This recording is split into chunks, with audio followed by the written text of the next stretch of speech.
Poker's legendary champions, next generation stars, and tireless ambassadors of the game, sharing their wisdom and guiding your journey to high achievement on the green felt.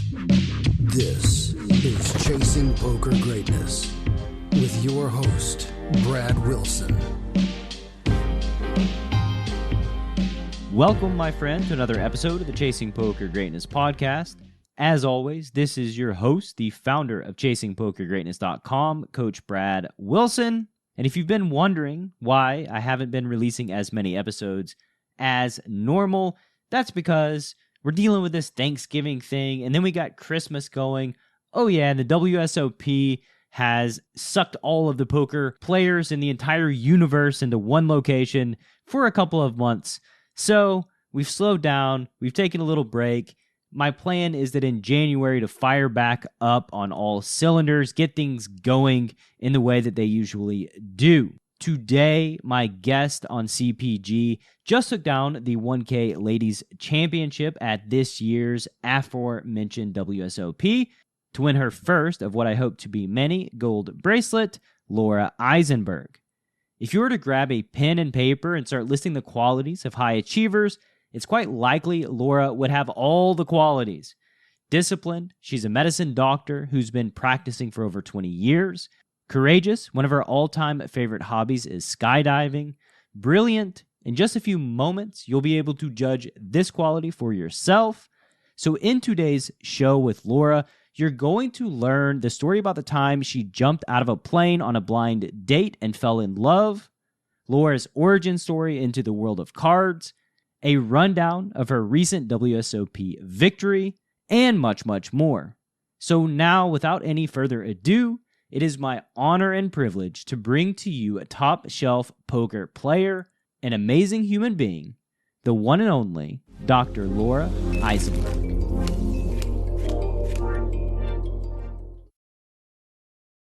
Lara, welcome to Chasing Poker Greatness. How you doing this morning? Doing great. Thanks for having me on. Yeah, it's my pleasure. And hat tip to Mr. Binkley for telling me, yo, you gotta have her on. She just took down the ladies event. Yeah, I didn't realize he was so connected, but I made him a happy man last week. So yeah, he's been in Greatness Village for a while now. I think he's bought every CPG product. He's one of my best customers. That's awesome. Yeah, so we'll get to your recent victory and congratulations again. But let's talk about the journey that led up to your recent WSOP bracelet. What does your origin story into the world of poker look like? Sure. It's a long story, and I'm sure there are some people like me, but it's going to make me sound super nerdy at the same time. So I was a PC gamer. Yeah, I don't want to burst your bubble, but I'm pretty sure 96% of my audience are complete nerds. So I started out in PC gaming, and I was, like getting the latest PC, set up and all that stuff, and was literally watching the news one night, and a commercial came on, probably for Poker Stars, and it's like, play poker on the internet. And I went, what? People are playing, poker for money? Like, you can actually do this on the internet. And I couldn't believe it. And I was like, well, I literally had never played a hand of poker ever. But I was like, I'm sure there's books, right? You can figure out how to do this. And I'm not going to play PC games anymore. And I immediately went out, and it was like Harrington, and, it was all Dan and Malmuth, and just like pick up all the books and start reading. And it was all Limit Hold'em. And just started reading everything I could get my hands on. Can we go back a little bit? And I'm going to break a social taboo because I like setting the timeline for these things. This seems to be around like 2005-ish, maybe 2006. Yeah, the Moneymaker year was what, 2004? 4. Okay. I think 4. So yeah, it would have been right around there. Yeah. Yeah. It was right after that had happened because everything had exploded. And how old were you? How old were you in this time? Mm-hmm. And what did that's the social taboo breaking. Well, that's okay. But it was, I think, all over the thing. I'm 53 right now. So that would have been, I guess I was, what, does that make me 43, 33? No, that's Yeah, 16 years ago. 16 years ago. Okay, so Like I was like mid 30s. late 30s. Yeah. Yeah. So what were you doing in your career? That, So I had and I'm went guessing straight. gaming was just a hobby, right? Absolutely. Yeah. So I went straight from high school into a 3-year college and then 4-year med school track. And then I started out in surgery for a year, switched to radiology, did a fellowship in abdominal imaging stuff, and then went straight into practice in the Washington, D.C. area. So I had been in practice for quite a while. And then I always liked computer games, like from the very beginning as everything started evolving from like the Zork days on. I was, totally hooked on computer games. And So tell me about growing up. This is kind of an interesting combination of healer slash gamer. Did you know that you were going to be a healer growing up? Was that your dream? And then what role did games or competition play? yeah, it's funny. I actually remember like being a kid and they had the little plastic doctor bags that you could get. And there was like the nurse's bag, there was like the doctor's bag. And I was always like, oh, I'm going to be a doctor. And I don't know why, like where the idea even came from, but I thought like that's just what I thought I was going to do from the time I was like 5. And so I did. But I've always been just very competitive, but I've never been very good at physical sports. Like skydiving was my one like actual physical sport. But most of the stuff I've done, like I played pool competitively and before skydiving, it's like it's always been stuff where it's not like super athletic. Well, Poker certainly fits the bill. we're going to touch on skydiving because that piques my interest. And I imagine bad skydivers. I don't know exactly what that looks like, but it probably doesn't look good. How the heck did you get into skydiving, and what does like being good at skydiving mean besides, not splatting on the ground? Yeah, I have a vision or memory, I guess, of being a kid and going to an air show.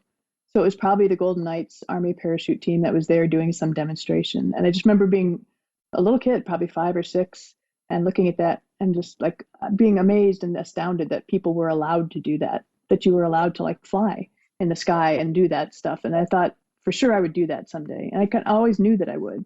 And, so there were a few times when people were going to go do a tandem or a static line skydive back before tandems. And I was like, no, because when I do it, I'll do it a bunch. Like it won't be a one-time thing. And I kind of knew that. And so it was when I was actually in my internship in surgery, and literally a guy wanted to go on a blind date. And somebody said, there's this guy, he's like an anesthesia resident. He wants to go on a blind date and he wants to go skydiving. And I was like, yeah, sure, I'll do that. So I went on a blind date for my first skydive, and the date didn't stick, but the skydiving stuck, and I just kept doing it after that. But competitive skydiving is like the kind of thing that I did. There's 4-person teams and 8-person teams, and sometimes larger. But you're doing formations, so it's very physical. There's a lot of you're flying vertically over each other, and you basically they'll draw a list of. It's hard to explain it over the phone, but you're making formations, right? Right. Yeah, you're making formations, and there'll be a sequence for a competitive jump, and you have to go through that sequence as many times as you can in a certain amount of working time, which for 4 people is 35 seconds. So you have a video person on the team, they jump after you, they have to video it and you have to show everything. So every single grip has to be demonstrated to the judges. And so it's a speed competition effectively. So is there danger in getting close to each other, like going down? I mean, obviously there's danger, but more so than regularly skydiving. Well, honestly, like when you're doing team jumps, like with a 4-person team and that sort of thing, it's really not that dangerous as far as things go, because you're jumping with people that you know really well, who are very predictable, and you're jumping with people who have a high level of competence. So the more dangerous times are coming into land where lots of different parachutes are converging into a space to land, and maybe there's inexperienced people and very experienced people and faster canopies and slower canopies. Like that's a time of danger. Or some of the large formation skydiving stuff that I did, like the 400-person world record in Thailand, getting out of a C-130 that's going like 150 miles an hour and just hitting that airstream and people's bodies just kind of sometimes just scattering, that's a really dangerous time. So some people got like dislocated and broken shoulders on exits and stuff like that. So that's a time. Just anytime there's like really unknown factors like that, like in Thailand, you're just like sometimes landing in really weird places. And we were landing at like in the backyard of a school, and then in a driving range of a golf like course and stuff. So there's a lot of unknown variables. That's when the danger is. Yeah, that makes sense. And I was going to say, leave it to, the male gender to go out on a date, and, our companion chooses getting thrown out of an airplane instead of going out on another date with us. That's about how I ended up changing sides to women. So maybe that was on me. Probably not. Probably not. I sense a theme though. So you knew what you wanted to do, both as a doctor and that one day you're going to be jumping out of planes from a very young age. Is there anything to that? Like just knowing what you want to do and then going for it? Yeah, honestly, I think I got that a lot from my dad, and it's a little bit being kind of borderline OCD probably, but, we're like a dog on a bone about stuff. You set your sights on something and then you just keep going after it until, you get it or fail, and you just keep getting up and going again. And I think that's kind of where that came from. Do we have any failures? Anything you just went after but didn't make it? Yeah, I'm sure there's been, things like, things that you don't remember them probably because you don't end up pursuing them as in depth if you're maybe not good at them right off the bat. I mean, if I've dabbled in some stuff like playing guitar or stuff like that, I didn't become, the next, whatever. Yeah. The Who lead singer or anything, but yeah, we don't even have names to cite, so just block that out of our memory. So you found poker, right? You're successful, high-powered in your career, and transitioning from computer gaming to poker. Why did poker resonate with you in a way that like gaming didn't? Well, the idea that you could make money from a hobby, for one thing, So, when I played pool competitively, I mean, I played pool for money sometimes too, but it also wasn't like the competitive part of it. When I competed in college, it was not about money, but that aspect layered on top, like, that just grabbed me for sure, and it's just, I think I just always have to have a competitive outlet in my life in general. But the unknown outcomes and just sort of all the psychology behind it, was very appealing, and it was so hyped up on TV, especially at that time, about, just all the drama behind it just made it seem super exciting. And, I've always liked kind of gambling stuff. Even as a kid, we used to go to Vegas every year and like we'd walk through the casino and my parents literally would like let me throw a silver dollar in the slot machine. And, the first time I won something with the slot machine, you're just like, whoa. You can get money playing games and not doing anything. That just seems amazing. Mm-hmm. So it just feels like money, that you've gotten just crazily. There's something that feels extra good about it. Yeah, it feels like you're a fan of the risk too. Like you got a piece of you that enjoys the risk taking because, I mean, in your professional life, there's lots of risks. In skydiving, I think the risks are pretty clear. Poker, there's also risk, and there's also this emotional feeling, when you're playing a big pot, the adrenaline, just how it makes you feel, that is kind of tough to get from other areas of life or other hobbies. Yeah, I think the dopamine hit part is definitely a piece of it, and kind of needing that excitement and to just have an avenue in which to kind of prove yourself, to something that's very difficult to work at it, and then to be able to hold your own and compete at it is just very appealing in whatever sport it is. Yeah, you have all the ingredients to make a recipe for something that you're going to pursue in earnest for a very long time. So you find online poker in the mid 2000s. You start reading books. What did your poker journey look like from there? Yeah, so it was like Paradise Poker, right, back then, and kind of all these crazy sites. And then somewhere along the way, I was like, we should go to Atlantic City, where you can like play poker for real in person. And so we went to Atlantic City, played like limit poker at like, there was this crazy like pink chip game at, I think the Tropicana. And what you is could like pinks? get a room for free. Pink chip. So they had like $5 chips, I or think it was like $7, $3.50 were the blinds, something like that. So for whatever reason, you would end up like with these mountains of like these small denomination chips. So it always looked like you were some kind of a baller with like huge stacks of stuff. yeah. But in the end, you had like $60 or something in front of you. But it was it just appealed to everybody for some reason. And then I think one day I couldn't get into the limit games were all full, and they're like, well, we have 1-2 no limit. I was like, I don't know, but I was like, I guess I'll sit there for a minute while I'm waiting for a limit seat. And I was like, whoa, this is different. There's something that seems exciting about this that's different. Like, and I don't know what I'm doing, but I was like, oh, I should learn how to play no limit. And then somehow like a charity tournament came up, and I was like, oh, I really like tournaments, because the tournaments tell a story, and it's different. And so I just was really enjoying, tournament poker and then just trying to, there just wasn't that much out there to learn. And then actually WPT boot camp was a thing back then. And so I signed up to do that. And who was running it back then? Oh, sorry. Nick Brancato, Nick Binger. Yeah. And actually my first WPT boot camp was Jan Fisher was there as well, and Linda. And so it was an amazing, thing. It was like a 3-day thing. I think the third day was an optional lab day.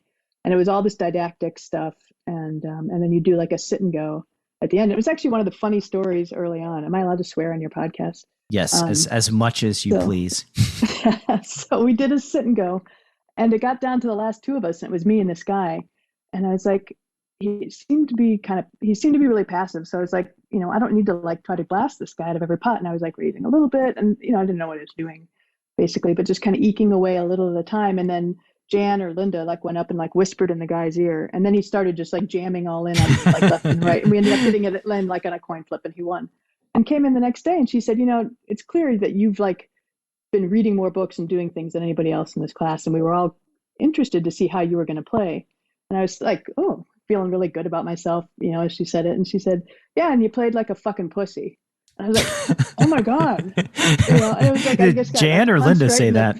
Jan said it. Jan, you played like, or maybe it was a damn pussy, but whatever it was like a punch right in the chops. And I was like, oh man. She's like, yeah, we thought you weren't aggressive and you weren't this. And I was just like, oh wow. Like I really need to learn how to be aggressive then. So then I became like a maniac for a little while. And then I was like, okay, that'll do it. Like, figure out what I'm doing. Yeah. But it was great. It was like the kick that I needed. And it was so funny. Yeah. The reason that I asked was because this week, actually, I've had Linda and Jan on. They're my guests for this past week, or this will be maybe a couple of weeks past this when this episode goes live. But yeah, they were both on the podcast. And I remember, Linda was running the WPT boot camps at that time. So that makes a lot of sense. They're amazing human beings. Some of my favorite people in the entire poker world. For sure. So what happened after when you decided to turn maniacal? I assume that you did try to find some sort of education on being more aggressive. Yeah. I mean, I think I just, for a little while, there wasn't that much out there. You weren't getting the maniacal side from the Dan Harrington books, for sure. But, I was just playing around with stuff and just kind of randomly being aggressive, and didn't really know what I was doing. And then, but I still just, I tried to read the stuff that was out there. And then there was, more stuff came out, like Ed Miller came out with a bunch of books back then. And then as more and more sites became available, like there became actually like didactic information and videos and stuff like that you could, start learning about things. I started playing in more charity tournaments, and, and eventually I tend to join every single site, and so I think I'm a member of like everything. Even now, and I just want all the software, and I want to see what's on all the sites, and just read everything that you can to get the different perspectives, For sure. And so, did you transition to more tournaments after that and play like solely tournaments? Because I have to imagine with your schedule and your lifestyle, like tournaments feel like they're tougher than cash games, just because of the outright time commitments they require. Yeah, absolutely. Sit and goes were great, from a time perspective, and that's still true.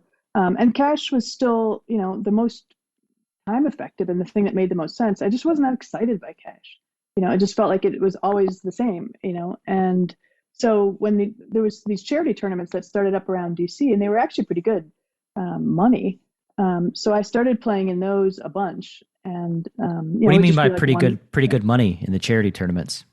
It was, I don't remember how much it cost, like 100 and, whatever, $100 or $200 or something to enter.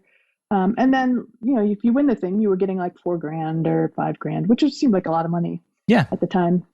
And it was nice. And this is all before we had casinos in Maryland. And then, of course, as we got casinos, now we have three. It became much easier to go and play. And like our tournaments now, our 1 day tournaments around here are fantastic. Maryland Live, runs amazing tournaments, and MGM, runs a bunch as well. So there's lots of opportunities for live tournaments, But then, online, I started playing more tournaments when I could. But again, back before I had the job I have now, I was working a lot during the week and stuff. So it would be, weekends and stuff. So I wasn't playing online as much as I do now. Oh, and what is the job that you have now? So now I work from home, and I work for a group that's based in California. So I'm working basically the night shift for them. So I work from 5 to 11 a.m., 1 week on and 1 week off. And so even the weeks that I work, I still have some, like I worked today, before we chatted. So I still have time, but it means that I do have some weekend commitment every other weekend. So it does make it harder to play live tournaments in some ways. But that means on my weeks off, I can play more online, which around here is like ACR and that kind of thing. Yeah, and you get to go to the WSOP, which apparently is a good thing for you. When did you start going out to the WSOP, making that pilgrimage, and how many times have you been out there? I know, I should have looked before we talked on my Hendon, but it's probably been 6 or 7 years, I guess I'd say, something like that. I definitely was out in Vegas playing before, starting to play stuff in the WSOP. So I'd play like some at the Aria and some things like that, and playing some catch out there as well.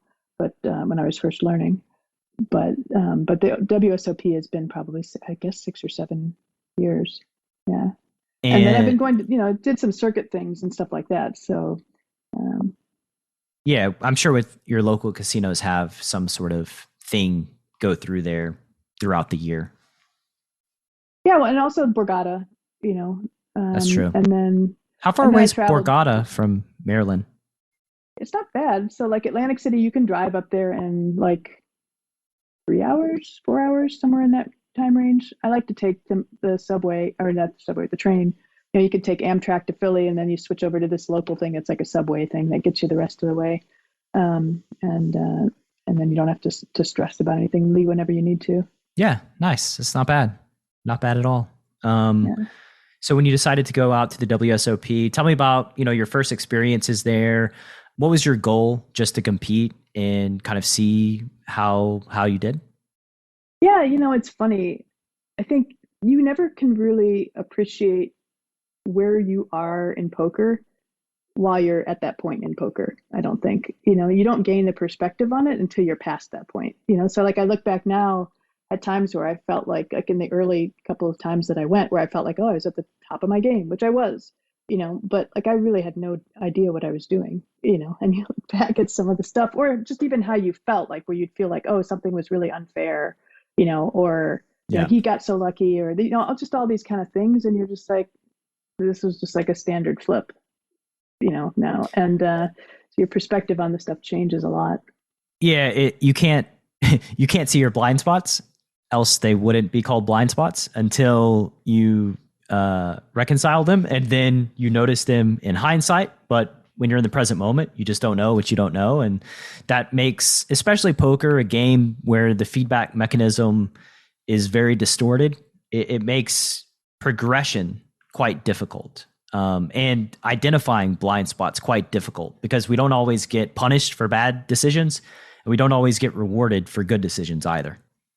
100%. Yeah. And I think that's where playing online was really, really helpful, because it's like you need the repetition to just see like how much variance there is and how standard so many spots are, that you walk away from things like, if you've made your best decision that you could in the moment, you're like completely satisfied with it. Like you just kind of get over the sweating the flips and sweating the even things that are like 60-40 and feeling that that's somehow unjust when it doesn't go your way, or even things that are 80-20, like it sucks. But, you begin to become much more numb to that, whereas I think when you're less experienced, you can get really caught up in the emotions of things that feel unfair or whatever at the time and truly aren't. Yeah, I hope it's not numb. I hope it's just you recognize the truth of the situation and you understand the possibilities. It's like if you're in a place that has like 90% chance rain and 10%, 90% chance sunshine and 10% rain, like you don't just cry when it rains. Like 10% is like a thing that happens quite often and is actually quite common. 10 to 20% thing happening. And you just realize like, okay, this is the world that I'm in, and this is the reality of the game that I play. And so we accept that truth and just move on with our lives instead of thinking like, oh, I'm supposed to win every tournament that I play. When the reality is like, you do the best that you can to make good decisions. And sometimes the best decision that you make leads to you busting out, and the best decision that your opponent could make leads to you busting out. And there's just nothing anybody can do. It's kind of in the fate of the cards. Yep.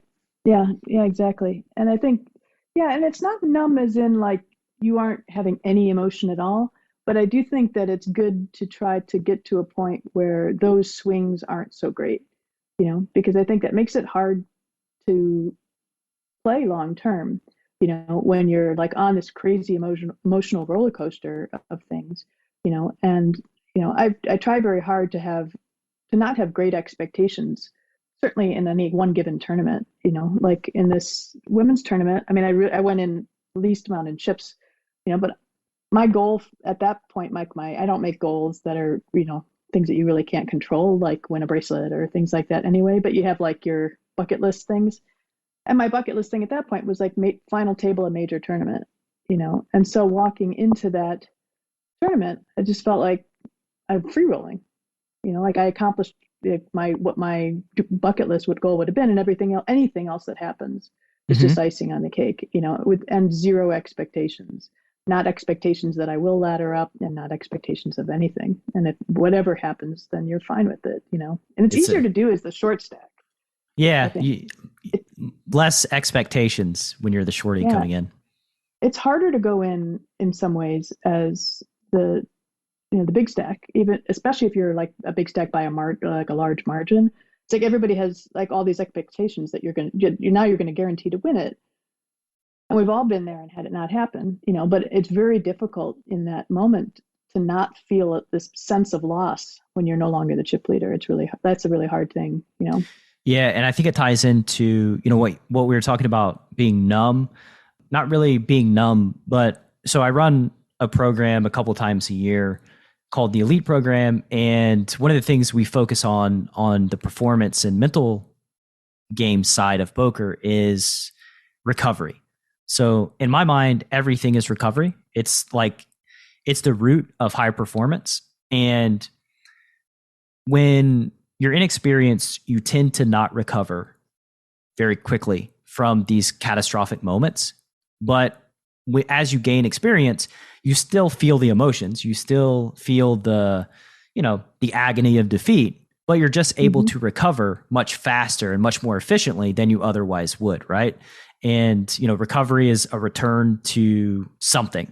And in this case, and the way that I think about it, it's a return to your A game or a high level of performance. And like, as you gain more experience in the world of poker, you're just able to recover much faster from these things because you've been through them very often. And so you recognize like, oh, this is a thing that just happens very frequently. So feel the emotion, recover, and then kind of go from there. And for my cash game people, that are looking to play high volume, recovery is kind of everything. Because if you can't recover from a hand, you've got a couple of choices that are not very appealing. One of them is to keep playing through it while your play is lowered and your EV drops. The other alternative is to just quit playing altogether until you're able to deal with your emotions and recover and get back to where you need to be a winner in the games. But ultimately, it all boils down to just being able to recover very, very quickly. And I think that's sort of the key to the crushers in the poker world. You know, they have a big stack, they lose 60% of it. They're able to recover and honor their new reality and play in a way that's consistent with what their reality is, instead of getting stuck in what their reality was and then pressing or making just bad decisions, you know, playing at a much lower level. Yeah, I agree with that 100%. It's all of those aspects, I think, around mental game training are so important. You know, things that you do before, during, and after the time that you're playing.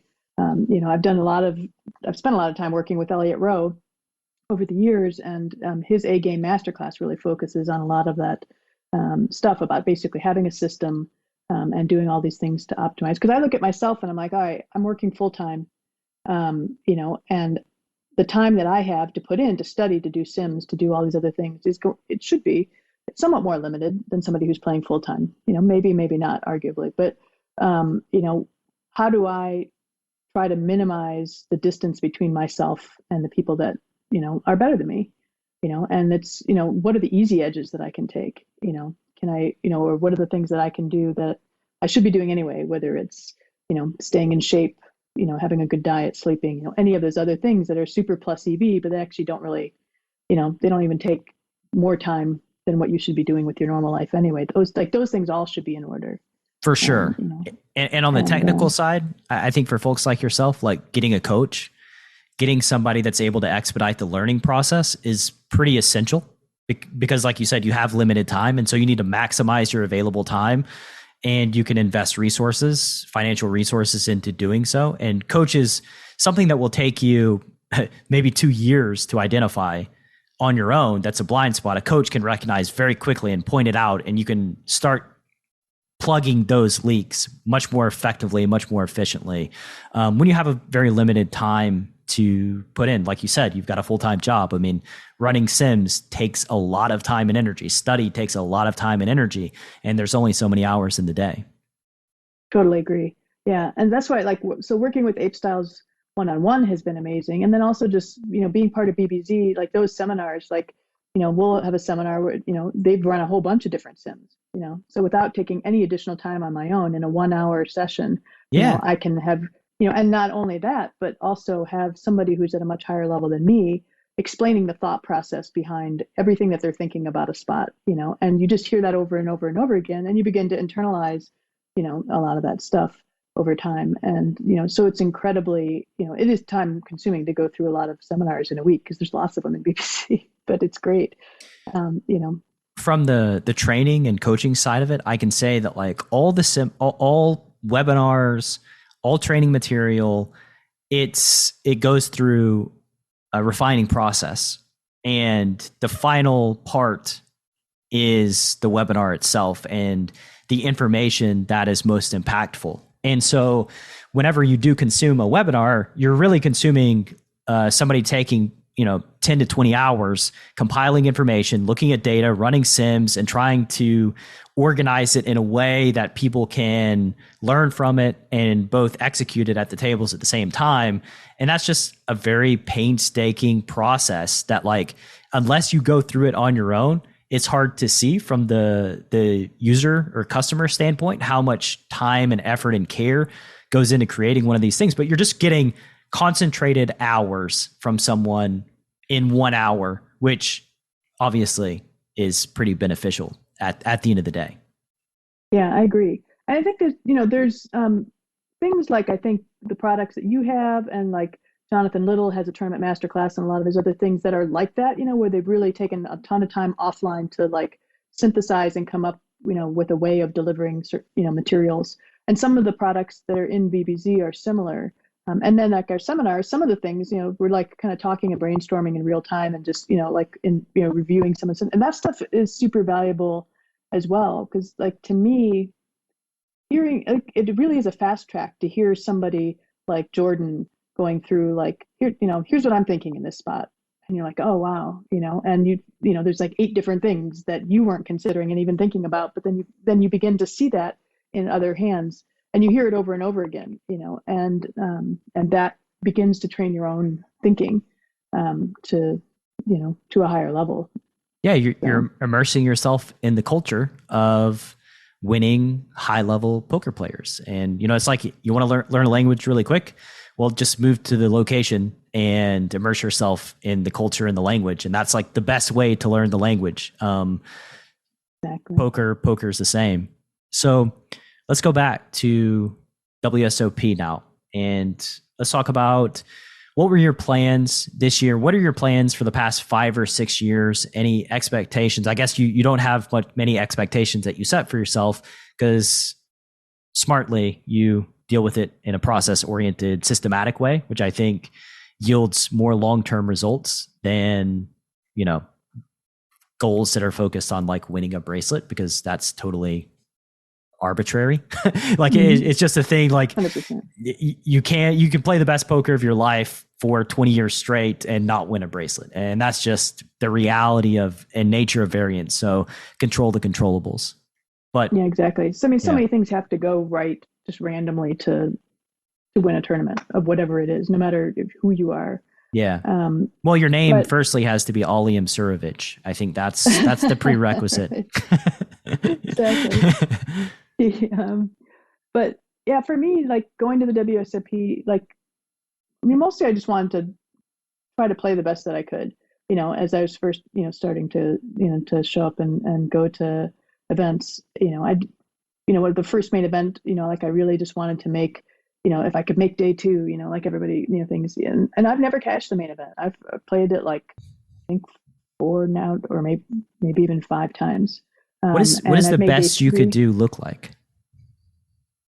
I mean, for me, I think what I've really worked on training over time has been my ability to focus for long periods of time, so through meditation and things like that, to try to maintain my A game as long as I can, and have my focus be as strong as I can for as long as I can, basically. And I mean, the main event is a super grind, obviously, but any multi-day tournament is pretty intense in that same way. And so, I'm trying to just, stay. It's very difficult for people now. There's so many distractions, and everybody's on TikTok, and everyone's attention span is 10 seconds. So, I kind of stay off of social media a lot, partly because of it, is I just, I want to spend my time as wisely as I can. And, I surf around a little bit, but, so a good day for me in playing a tournament, it was one where I did maintain focus, and, I didn't allow myself to get off distracted and looking at my phone or doing whatever, and then, just made considered, decisions. If I made good decisions, I don't really care how the flips went or how the other things happened. Do you take any measures to ensure that you're not super distracted while you're there? I just think about how the world, it's kind of a stacked deck, right? Like everything is engineered to grab your attention and hold it for as long as possible. Like every single thing, our phones, for instance, there's just probably hundreds of at least tens of billions of dollars in research and development that's gone into maximizing how long you hold it, how long you look at it, how many apps you download. When you do open an app, how long you stay in that app, from color scheme to the language that they use. Everything is just kind of designed to distract. I mean, that's really the commodity of the world is our attention. And we can see this is reflected in all the things around us. So do you leave your phone in your room? How do you keep from getting distracted? Yeah, so I don't, other than texts, I don't have anything that makes a noise. So emails coming in don't make a noise, like whatever, Facebook, Twitter, any of those things. I silence all that stuff always. I don't ever have that stuff making noise, including on my computer, because I don't want to be distracted by it. Texts, I sometimes have to answer, so that makes noise. And if somebody needs to reach me, they can call me. But, that way I don't have a noise that makes me want to pick up the phone. I take the phone to the poker table, and then the times that I do the very best, I have it down. I might, look at something when we change dealers or something like that. But I don't have it up and like looking at it, and I went through periods where everybody's like, oh, you need to write down hands while you're playing live and be sure you're taking notes on people and things like that. And I think those are all good ideas. I do find that sometimes that can be distracting as well, in that if I'm spending too much time taking notes, and doing that, then there's times that I miss stuff at the table because I think there's just a lot of physical information that people give off. And that's probably worth more than taking notes on people at the WSOP who I'm probably never playing with again. The decision to enter a hand is fundamental to poker strategy. Too tight, and they know what you have. Too loose, and you're easy to run over. Pre-flop Bootcamp from Chasing Poker Greatness is a comprehensive guide to locking down your pre-flop game and creating true range advantage. 8 days of guided training, over 60 optimal ranges, and access to a dedicated community of players that will push your pre-flop game from a place of weakness to your greatest strength. Go to chasingpokergreatness.com/bootcamp. Available now. John, I wanted to ask you why you decided to invest into pre-flop bootcamp. Everything that you had done with me to that point, or I had heard you do, had impressed me. I loved the podcast. I accidentally ended up in the Poker Power Hour and loved that. And then I took coaching, and then you recommended the boot camp. And at first I didn't think it was, something that would be that valuable. But I was like, everything else has been amazing. So I signed up, and then it just blew me away. And what about boot camp blew you away? Like, it started off slow. Like, I'm learning these ranges, and I'm not even understanding what you're talking about. And then all of a sudden, as I start to understand what we're doing with the 3 bets, the 4 bets, and all of a sudden it just kind of hit me. And I was like, oh my God, how do I not know this stuff? This is amazing. The more I studied them, I started to understand why they were constructed sometimes. Like, I'd be like, that's why that's like that. And that would lead to more revelations and just a better understanding of poker in general. Do you have any interesting takeaways from your boot camp experience? The most interesting thing about the boot camp, it's a pre-flop boot camp, but I feel like it's done as much for my post game as it did for my pre-game, just because I'm not in as many awkward and bad situations as I found myself in. When we were doing coaching before the boot camp, we couldn't get through 10, 15 minutes of tape without finding mistake after mistake. And then once we did the boot camp, it solved problems on the back end as well. I know you've studied for 1,000 hours this year. How do you think boot camp compares to your other poker study? Oh, it's crazy. The boot camp is probably the most important thing I've done all year out of everything. I would give anything to go back and to know that stuff 10 years ago. I can't imagine how successful I'd be right now if I had known that stuff. And I thought the boot camp was so valuable that I literally insisted you take more money from me and paid you more for the boot camp because I was blown away. I just thought the price was too cheap. And it's changed my game in ways that I can't even explain to you. If you'd like to join the next round of pre-flop bootcamp, which starts on the last Saturday of every month, head to chasingpokergreatness.com/bootcamp to lock up your spot. One more time, that's chasingpokergreatness.com/bootcamp.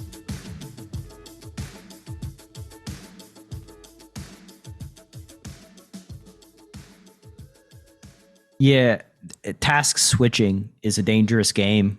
And even so, like, anecdotal story, John started randomizing maybe in like February or March pre-flop, like in cash games, and he randomized a spot where he had a hand that was like on the cusp on the button. I think it was like 6-4 suited. Actually, I know it was exactly 6-4 suited, and he ended up folding pre-flop after like rolling a low number or whatever. I don't know how the kids do their randomizations, but basically he didn't raise 6-4 suited on the button, and it was in a coaching session, a recorded play and explain it. And I'm like, yo, the big blind is a fish. Like the big blind is a weak player. Like this should be automatic, Don't 100%, right? But what happened was he took his eye off the table configuration, looked at the random number generator, and forgot to check that the big blind is a weak player. And so you should just be opening every single time. And so like anytime, even something as simple as that, looking down with something that's just always rolling, and then looking back up, it can distract and take away from your available data points to make good decisions. So like, yeah, picking up your phone, looking at it, obviously you're going to miss something. Like there's a cost to investing your attention into your phone. I think if I were going to do it, what I would do is try to focus on my own blind spots, questions that I need answers, or a spot where I've just lost, like whether it be 3-bet pot, out of position with a specific depth, on specific flop texture, in position or out of position, and use like the voice recorder to just kind of give myself a note that I need to investigate this and study because I'm not quite sure about this spot. And that way, at least it's something you can take with you and use in perpetuity for the rest of the tournaments that you play throughout your life, for the rest of the cash games.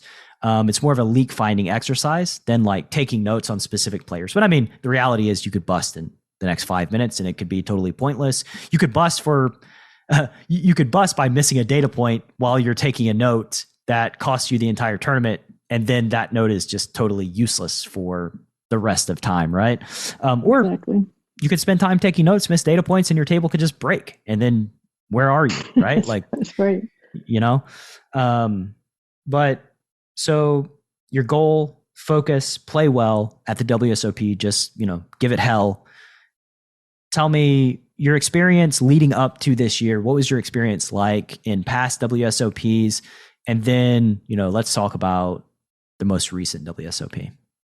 Yeah, I mean, I think one thing that's evolved for me over time, just in gaining experience, is that I enjoy my time at the table more. Like I'm more relaxed now, and I think each year that became progressively more so. But you'd feel like nervous and tense and like you're just like out of your element, and everybody's better than you, and there's all these kind of feelings, and it's not like there's tons of people better than me now, but like I felt like playing the women's tournament and even in the Millionaire Maker before that, I just felt like, I know I'm comfortable, and I can just relax and make sure that I enjoy it. Like that was one of the things that Linda said that really resonated with me very early on. She said, I think every time I sit down at the table, I want to play well, I want to have fun, and I want the people I play with to have fun too, and I really liked that, and like I don't need to be seen as a jerk, and I think you can be an aggressive player, and play poker well, and not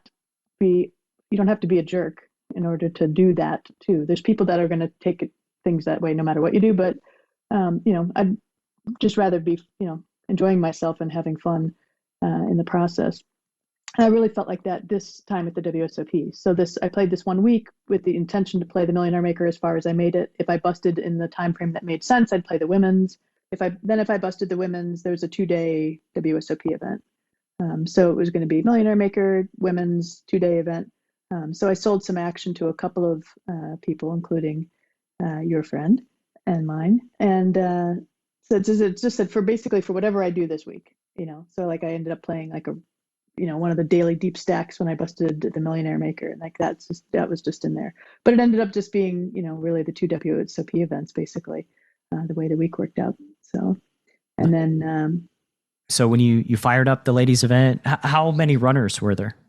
We ended up with 644, and like the vibe at the ladies event was just so much fun. Like everybody really was, playing good poker, and there were some really, really strong players, but also just being friendly and having fun. Like it was like probably the most fun WSOP tournament I've ever been in, I would say. And so like even at the end of day one, like we had a side bet going on how many people were going to enter, and I think I won $10 like after dinner. On that one, but the over under, we were trying to all debate about what the line should be for the over under on the entries. But yeah, 644 I think is what it was. And how many days did the event run? It was 4 days, but it was like day 1 and day 2 were full days, and then we played day 3 was just play down to 5 people. So I think we came back with like, I think 17 people, something. And there were 2 tables because we came back and it was like you have like your table number. It was like, there's no chips or anybody even here. And I had never been to the thing where it's like, there's like the main final event table and then there's side tables. There's like one on each side. So we were in those, which I just had no idea that's where we'd be. So we played that down to 5 and that, I think we came back at noon or 1 o'clock and we were done in time for dinner that day. And then the final table of 5, we didn't come back till 4 in the afternoon. And it really only took a few hours, the final table. So it wasn't really 4 full days of play. Yeah. That day 4, though, you come in the short stack, right? With 5 left? Yep. Yeah, there were 3 of us that were right around the same. I was the least. And I think I was just under 24 big blinds or so. And the others were around 24, 25 big blinds. And then we had 2 big stacks. At what point did it dawn on you that like, oh, maybe I'm going to upgrade my achievement checkbox here in this tournament, when you had, little expectations going in the short stack. And then at some point, right, you start realizing, oh shit, I can see the finish line and like, I'm in the lead. I've got a legitimate chance. Yeah, I honestly never really let myself start thinking about it until we got heads up, probably. Because it just, first of all, I stayed a short stack for a really long time.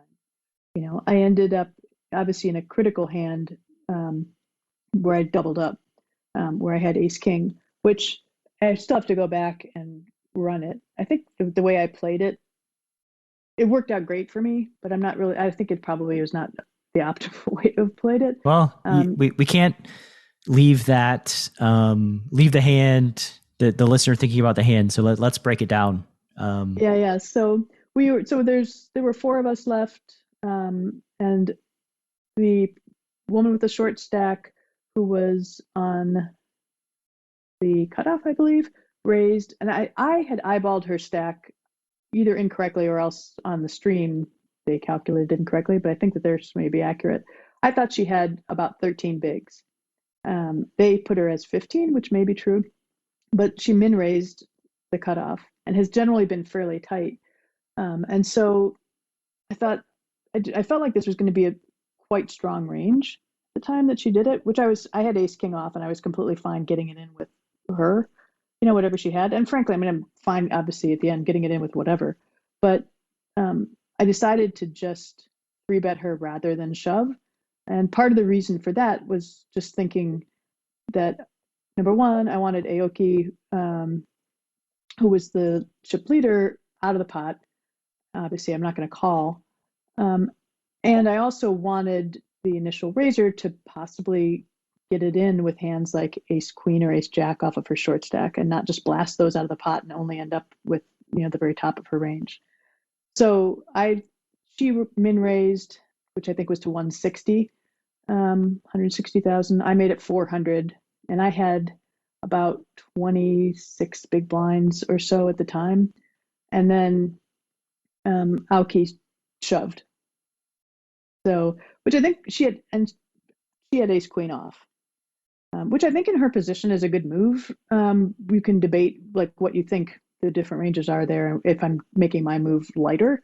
But the short stack ended up kind of Hollywood tank folding, and then it was back on me. And I remember thinking at the time that people are going to look at this stream and think that like, how am I not snap calling ace king here?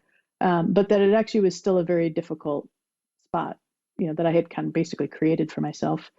And because the main thing I was thinking is, does she do this with ace queen or not? Because I don't think she's doing it lighter than that, given the situation. And otherwise I'm just flipping. And because of the way the table had been playing, I actually felt like I could play a stack of 20 to 22, 23 big blinds fairly well and keep pots small and potentially come back from that. So I did think about that. And in the end, I thought, well, if I double up here, that really puts me in a position to potentially win it all. And I don't care that much whether I make one pay jump here. It'd be great. I mean, I wouldn't leave the money on the ground, but that was really, at that point, that wasn't why I was there. So then I made the call. And she did have ace queen, which was lucky for me. Well, you mentioned that you did that to yourself. and I think it's interesting to ask whether she just calls it off if you jam with ace king. Like if you jam, I don't think so. With your 3-bet, does she just call it off with ace queen? In which case, it's really good that you did that to yourself because you enabled her to have ace queen in her range to jam with, right? Yeah. No, it's as it worked out.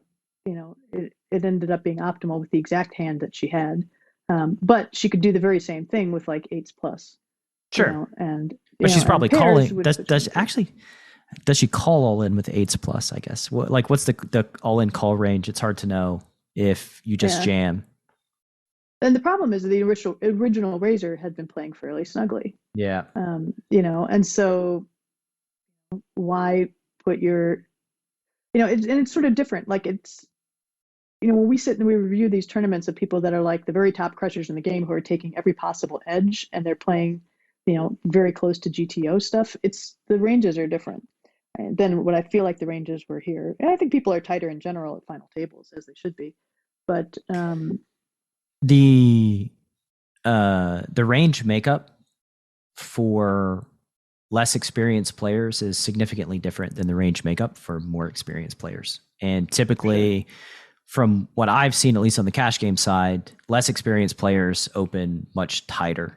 They 3-bet much tighter than more experienced players. So I think your analysis is pretty spot on. That like somebody that's playing like you said, pretty snugly, not snuggling up to people, but playing pretty tight. Their initial opening range is going to be fairly tight, and then which makes your 3-bet fairly tight, which means the cold 4 jam ought to be pretty tight. I mean, that should be like a pretty tight cold 4-bet jam. And yeah, again, I don't know the formations. I do know that you had, like 24 bigs. I can never imagine folding ace king off for like 100 bigs in a cash game. So like 24 is like, I know it seems like, well, this is obvious. I think I had 26 or so, but yeah, but still it's like when we do a lot of ICM study in BBZ, and there's like a bunch of times where really all you end up being able to call within certain spots are pairs. Mm-hmm. And ace king off is the first thing that leaves. As far as offsuit hands go, it's obviously ace queen, but when it comes to things that are normally part of a tight range, so I just have in my head Yargo from BBZ saying, "Really, bro? Just jacks plus here? Really? And you have to be so tight." And like, oh wow, hopefully it'll work out. Yeah, that's so the ICM considerations, and also that like in high leverage, high pressure spots, I think human beings tend to play a little too tight as well. As you have 5 players left or 5 or 4 at this point. I'm not sure how many were left at a final table of the WSOP. Players just are going to feel the pressure and not want to be at risk. Yeah, exactly. I'm sure that if we run this, and I will, like, you're going to end up seeing like ace X suited and king X suited just ripping it in everybody's face and making them fold, stuff like that. But it's like that's not happening at this table, and not to diss anybody. It's just not how it was being played. Nobody's playing, maybe except Adamo, like solvers and just ripping everything in everybody's face. So it's hard. I mean, the reality is like strategies will shift and change based on the villain that you're playing against. And this is true in cash and tournaments and pretty much everything, that as your opponents shift from what is baseline strategy, the counter strategies will also shift. And it's the job of the professional poker player or the high level poker player to be able to discern when a player is deviating and what the response strategy, the counter strategy ought to be in the moment. And yeah, that's not very fun telling people that like, yeah, we have to take this sort of like abstract concept and apply it and just hope that we're calibrating correctly. But I mean, that's what this game is. We have to trust ourselves and hope that we're calibrating correctly. And if we find spots that we're not, we need to investigate that and see like, what could I have known here? Or what does baseline look like? And then what are the strategic shifts and adjustments based on somebody opening more than they should, opening less than they should, et cetera. Exactly. Yep. So you take it down. You take down the ace king versus ace queen. And how many players were left after that? So we were 4 players then. that put me just barely in the chip lead ahead of Deborah on my right. And and then there was a critical hand where the same player who had raised in the hand I just mentioned ended up like making a very small 3-bet against my open, and I had I think 9-8 suited. So because the 3-bet was so small, I called, ended up hitting a flush draw, flop check through, and I hit it on the turn. And she'd had pocket queens, so I ended up busting her in that hand. And then we were 3, and Aoki, I should say, had been very short in that, going into that, as that hand came up. That was the flush hand, so she had like 4 or 5 big blinds, and ended up getting into 3rd place. And she ended up shoving a hand or 2 later, which I had king queen and ended up winning. So then we were heads up. Heads up. Heads up lasted. Yeah, I don't know how long it lasted. Like an hour or maybe 45 minutes. And that was it. That was it. How'd it feel? Yeah. Watching the river card run out and all the chips. You got all the chips. Yeah, it was. I mean, it actually ended on the river. We both had a king. I had king queen suited again, which is the same hand I had against Aoki, and ended up triple barreling, and she called with top pairs, as well. And that was it. And it was crazy, like that's when it finally hit me. It's like, holy crap, I just did this, and there were a bunch of friends who came and were like so nice to be there on the rail. And so just, high-fiving everybody and taking a bunch of pictures. And then I just took everybody out and we went and hung out at this place with the fire pit that like over at like the Four Seasons somewhere. And we just drank and ate and it was super fun. Nice. Congratulations. And now you got a very nice trophy in your trophy case. I do. What now? Like what's the goal now? Have our goals shifted after you have one WSOP bracelet? So what's next? Yeah, I mean, I guess at that point it's, to again final table a major, or take down a major. And the next thing is the main event, which is pretty tough to take down on the final table. But that wouldn't be bad. But yeah, I'll be back out for the main event for 1D, and then it'll be lying low with live events, I suspect, through the winter. I expect that there'll probably be a COVID surge through the winter, which will probably hurt the live scene some through the winter months. And I'm hoping that WSOP will be back in the summer, and plan to play another couple weeks. At some point, I'm going to cut back on how much I work my regular job, and then maybe be playing some more and traveling some more. Nice. So it's, but yeah, I didn't expect to be checking that box off that soon, and I'm very happy to have done it. Well, congratulations. Thank you. It sounds like you've put the work in, you've immersed yourself in your hobby, and that's what you have to do to put yourself in a position to take one of these things down. I mean, you could not do it and still take one down. I think that's been proven over time. However, to give yourself the best shot of doing it, this is the best path. Let's move to lightning round. Congratulations again. It's just super cool. I hope that I'll be out there in July of next year. That's my hope anyway, my aspiration. If things go according to plan with all the projects that I have in the air.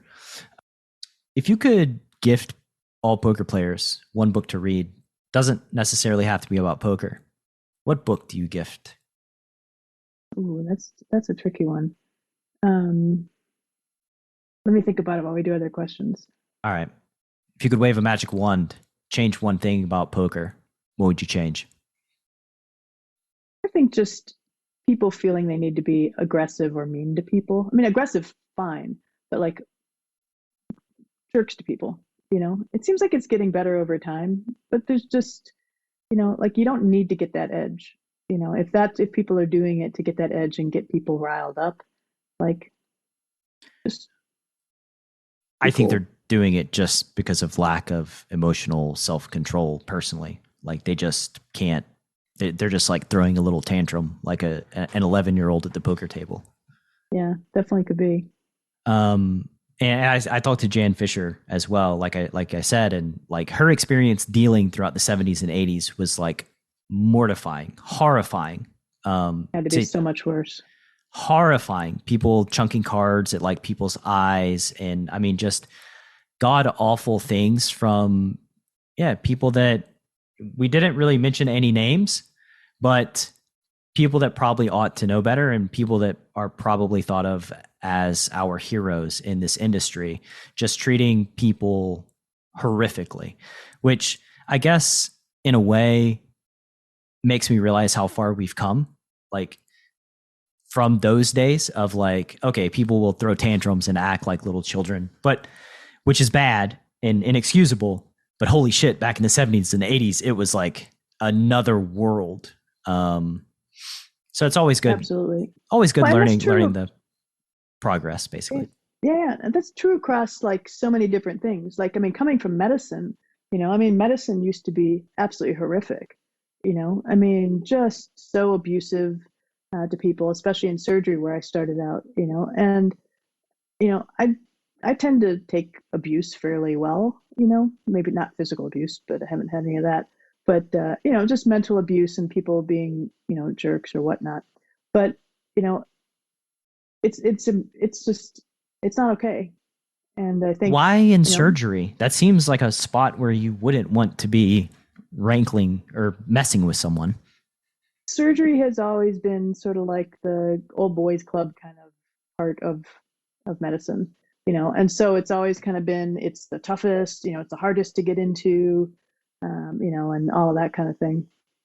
And, so, and it was all, when I started out in surgery, we were working like 110 hours a week, and you're just like sleeping on your feet all the time. And it was just kind of a toughness thing, like don't show pain, and, people kind of yelling at you in the operating room, and just, just a lot of abusive stuff. And I think it's gotten better over time. And some of this stuff, like abuse of just like having to like be up all night, night after night after night, like some of it's just like, you're going to have to do that in real life.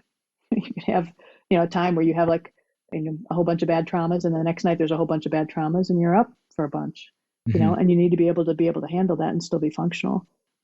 But some of the stuff that's just like verbal abuse and stuff like that, I think it's really improved over time as people have realized like you can't treat people like that. It's not a good way of being. Like I said, for the listener, a good way to measure your progress as it relates to studying, learning, and see how you're going. Like what I do with my private coaching students is sometimes after like 4 months, their homework will be to watch the first video that they sent to me, like rewatch the first session that we did together as a measuring stick, because, you look at yourself in the mirror every day, you're not going to notice the changes. But if you look at like a time lapse of the last 10 years, you're like, holy shit, that's crazy. So it's good to like measure progress by looking at a past version of yourself and being like, okay, I am thinking about this game differently. I have learned a lot of things. These things that I was struggling with, I have resolved. And I just think that's a good way to measure whether you're progressing or not. And also a good way to give yourself some comfort if you're progressing and yet the feedback mechanism in poker is saying you're not progressing at all, AKA you're getting your face smashed in. Right. Yeah, no, I think it's good. You can really get lost in the looking at things day to day, and not feeling like you're making much progress. So it's good to take that big picture view. So if you could erect a billboard, every poker player's got to drive past on the way to the casino. What does your billboard say? Breathe. Why breathe? I think like Fifth Non-Had, I'll mispronounce his name, but like one of his Zen posters is breathe, you are online. Breathe what? Say it again. You are online. And just, stop, take a breath, realize that we're all part of the same thing. Everybody on earth, in this world is trying to not be in pain, to try to enjoy their life and to have fun, and really your purpose of being here is to, try to enjoy your own life and try to help other people enjoy theirs as well, and anything that you're doing that's hurting other people or impeding that is kind of living out of harmony. Yeah, we ought to celebrate our consciousness on this planet, and when you're breathing, you are alive, right? And I think from a performance side as well, like taking deep breaths. Like I download an app called Breathwork that I do fairly religiously, waking up, going to sleep, throughout the day, and just understanding that like, oh, breathing is actually a very important part of focus and energy and how our body works, just because of oxygenation. And like it's a very important thing to breathe efficiently and effectively. And a lot of times I think that like online poker players specifically will like start hyperventilating. They'll start taking shallow breaths, which leads to like downstream problems, and probably in poker tournaments as well. When you get a high pressure situation, you forget to take deep breaths. So from a functional standpoint, as well as a practical standpoint, I think that's a great billboard. Yeah, I agree. That whole notion of trying to treat poker as a meditation, Tommy Angelo talked about that, of, trying to kind of just breathe and recenter himself in between hands, and sort of just see sitting at the table as a meditation. Like, I really like that idea a lot. Yeah. And it also is like how mindfulness works too, right? It's a recovery, bringing yourself back to the present moment. So like recovery, recenter, back to the present moment. Let's focus on the task at hand, whatever the situation may be. Exactly. And take the big picture thing of, like how privileged you are. You're sitting at a table playing games for money. These are huge, and you feel stress. Well, boo-hoo, poor you. You're in a first world problem. Yeah. Having the resources to be able to plunk down $1,000 or $10,000 to play a game for money. That's pretty privileged. And so it makes you feel a lot less stressed when you realize right where you're at.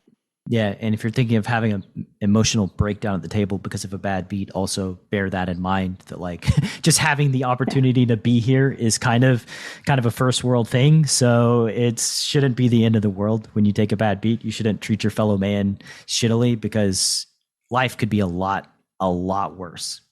Exactly. I do feel that like trying to remember like what your progress was helps too, though. Like I have more sympathy now for people who, get upset at a bad beat, where I don't get as upset now. In that, like, I've been there, and it's mostly comes from a lack of understanding and experience, I think, of just recognizing how ordinary that hand just was, even if it feels unordinary, even if it was, something that should only happen, 5% of the time or 3% of the time. It's not like 1 in a million. Right. And it's just like, it's going to happen exactly that percent of the time over time. And so it's like, sucks, but not understanding that creates, severe dissonance and makes people upset. Laura, did you come up with a book, by the way? We're circling back to the book question now. Yeah, I mean, it's nonfiction, but The Art of Learning by Josh Waitzkin, I really liked a lot, in that it just kind of focuses on enjoying the joy, but recognizing the joy of the process, and I think that's really applicable to poker, and anything else that you want to do for that matter either is, it's great. I'm really glad I won a bracelet, and it was, the stars aligned for that to happen, and I'm very grateful that it did, but recognizing that you have to enjoy the process of it. You need to enjoy the learning and the, sparring and everything else that goes on. That's the part that you better enjoy, or you're not going to have that many times where you like win a tournament. Yeah, if that's the only part that's making you happy, you're going to be pretty unhappy most of the time. Yeah, or just get the hell beat out of you, right? Like that's part of the process as well, is like we can only control so much, and you can't control a ton in the poker world. And so if you're trying to control reality in a way where you never take a bad beat, that's probably not the right paradigm in which to approach poker. You should instead just prepare yourself for the eventuality things are not going to go your way, and understand that this is part of the journey. Like this is just part of the contract you signed when you decided to take on poker as a hobby, or as a profession. Yeah, more than anything else, I think, everything else that I've competed in, your results are usually fairly in line with the inputs, and poker can very much not be that way.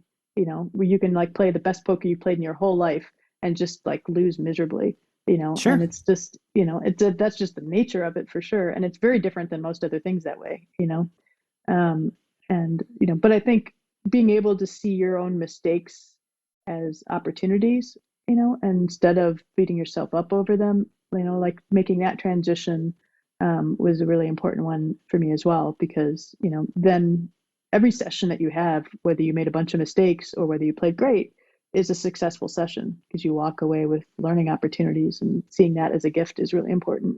Yeah, and you got to give yourself permission to make mistakes. I was having this conversation with a high-level player in my community, and we were laughing about something, and basically we both kind of said simultaneously that, like, neither of us are sure about 98% of the decisions we make at the poker table. Like, we're never just like making a decision and being like, wow, I'm totally confident that this is the right thing. Like, there's always these questions of like, was that the best way? Is there another way? Should I have done something differently?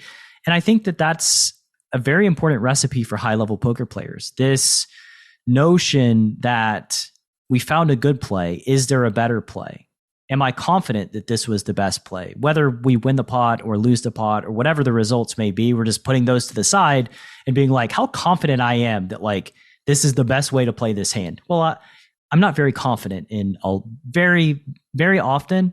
I'm not very confident. And I think that's just something folks have to accept. And if you do think that you're confident in like 95% of the spots that you're in, you're wrong. You're wrong. You don't know enough to know what you don't know, right? You know enough just to be dangerous, right? And the more I learn about this game, the more I realize, like, wow, I don't know anything.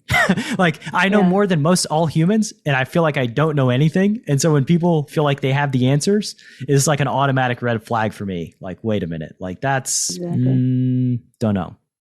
And I love that about in our seminars with Jordan in BBZ. He is always saying, I think I'm betting large here 20% of the time, and I'm betting small here, but I'm checking 50%. Like, he's not thinking, there's definitely spots where you're betting small with range 100%, or when you're doing whatever. But in so many spots, he literally, and he's randomizing for those things, but he's thinking about, 2 to 3 options in most spots. And that's, that makes you realize that, these aren't binary decisions so often. Yeah, it's called no limit hold'em, which means we've got lots of a spectrum of options at our disposal. Laura, it's been great having you on. Thank you for. This has been so much fun. Yeah, it's my pleasure, and we'll have you back on. Maybe I can get like a live CPG thing going on at next WSOP. That's the motivation that I need to sit people down fun. Like in real time. But it's been great having you on and getting to know you better. Congratulations again. And look forward to keeping up with Thanks so much, what you're doing in the world of poker. My pleasure. This was great. Appreciate it. Thanks. Thanks for listening to Chasing Poker Greatness. You can subscribe on Apple Podcasts or on your favorite podcast app. Go to chasingpokergreatness.com to get the newsletter, join the Greatness Village community, book a coaching session, or dive into the latest data-driven poker courses. Follow the show on Twitter @CPG Podcast.